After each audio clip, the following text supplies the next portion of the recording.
Taksi sürücüləri cərimələrdən narazı deyil. Belə bir açıqlama ilə Milli Məclisin deputatı Məlahət İbrahim qızı çıxış edib, qeyd edib ki, Avropada qardaş Türkiyədə 3 dəqiqə deyilən bir xidmət var. Yəni taksiyə 2-3 dəqiqə imkan verilir ki, vətəndaş sərnişinin istədiyi dayanacaqda düşə bilsin. Məsələn, mən Milli Məclisə Təhsil Nazirliyinin yanından gəlirəm. Elm və Təhsil Nazirliyinin yanından bura gələnə qədər deyilən o 2-3 dəqiqəlik imkan yoxdur ki, sərnişin düşsün, istədiyi mənzilə qovuşsun.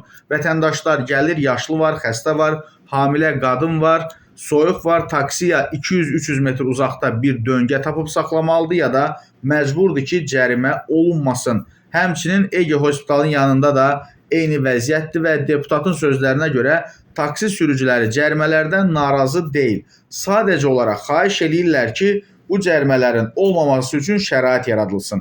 Ən azı 2-3 dəqiqə taksi sürücüsünə imkan yaradılsın ki, sərnişin çatdığı mənzildə rahat düşə bilsin. Mən xahiş edərdim ki, bu qanun layihəsinə müvafiq komitədə baxılsın. Amma mən deyərdim ki, nəinki taksi sürücüləri, digər sıravi sürücülər də bu, belə deyək, parklanma məsələsindən çox narazıdır. Yəni sözü deyəndə elə olduğu kimi bütöv demək lazımdır.